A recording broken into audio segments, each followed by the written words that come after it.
As you know, a couple of hours ago, President Bola Ahmed Tinubu signed the new tax regime into law. The new tax regime has about four acts, which is the Nigerian Tax Fairness Act, the Nigerian Tax Administration Act, the Nigerian Revenue Service Establishment Act, and the Joint Revenue Board Establishment Act. Four of those tax laws have not been signed. So it's a four-in-one law. And while we continue to complain that restructuring or regionalization would have been better, we can only but agree that the tax law, if properly implemented, will be a quality departure from what we currently have. And kudos to the team and President Bola Ahmed Tinubu for putting political will into action to have put this into law. We only hope that implementation is done better, even though some of us would have thought restructuring regionalization would have been a better deal for the economic and political survival of our subnational government. But should this be thrown into the bin because that hasn't come yet? Well, no, I disagree. Quality departure from what we currently have. So I'm going to break it down into bits and pieces in simplified form. I've done several videos about the tax regime at the critical stage of stakeholders consultations, and you could check that up on my platform. I'll see if I can get the links and share. However, the concentration of this particular conversation for this video, I'll take our time to go back to the subnational, the VAT, which is the biggest controversy. That is where the political innuendos and shenanigans happened. That's where we see have problem.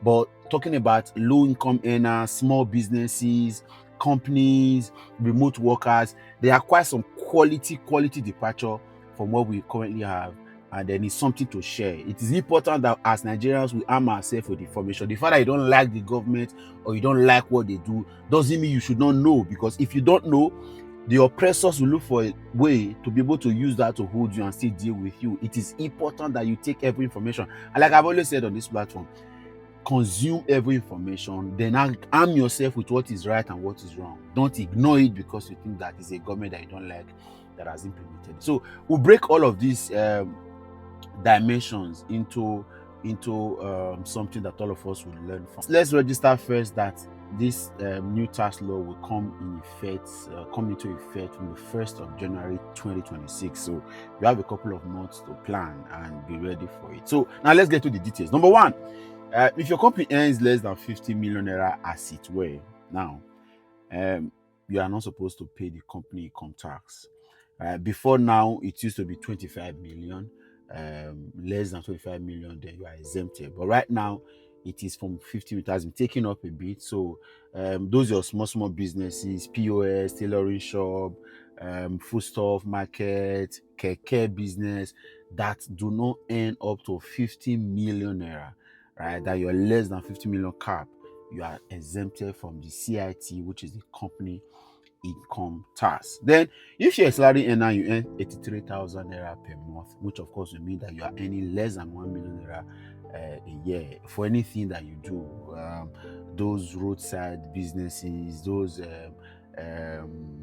hotel workers, some of you do, and those that work in petrol stations and all of that, you are now exempted from paying payee.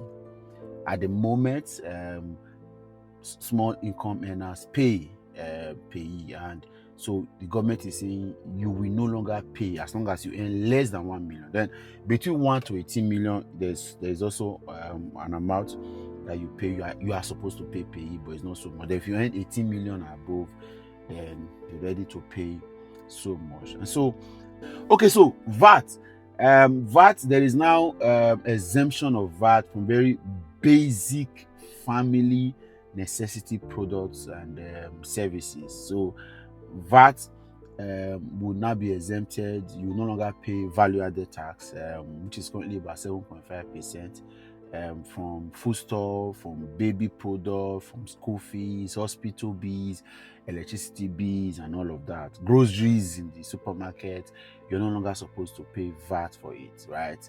But then Those are very basic things that everybody use day-to-day use. But VAT now exists, and it will also be increased to from 7.5% to 10% for wines, for cars, for your buying houses, whatever it is that is a big man lifestyle. According to the bill, you'll be paying 10% for VAT. So instead of the 7.5 percent for VAT that people are paying, and they have exempted some very necessary household and basic items and from it, or even products and services, including school fees. So you are not supposed to pay for that. But if you are on, if you're the whatever business you are doing, whatever you do, follow under the VAT era, what you should pay VAT for, it is going to be increased to 10%. Now, if you're a remote worker, you work for you work for a company abroad and you live in Nigeria, it is now, you are now mandated by law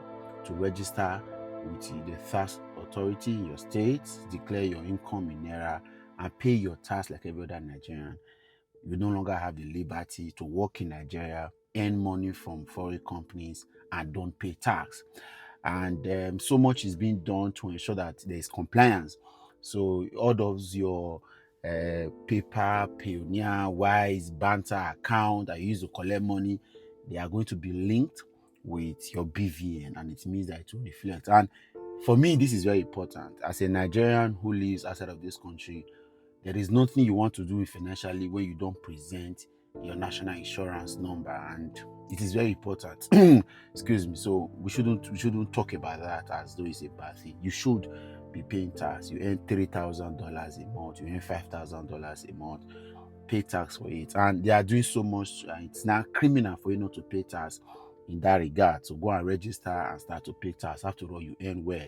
Except if you earn less, then declare it and let the authority know. So there's also the ease of doing business and ensuring that all of those things we get multiple taxations for. Again, this is where the implementation is very important. Multiple taxation, everybody is taxing you. They want to now have a simplified, unified, even more digital means of paying your taxes, so that everybody is not coming to collect tax from you. So all of these taxes will be coalesced into a simple and unified means, and then you can be able to get your tax. Then the National Revenue Service will be replacing the Federal Inland Revenue Services, so that all of the structures between the government, all subnational government, federal, state, and local government will be getting to do a single tax regime, and so they can also be able to share the VAT that they are gaining from.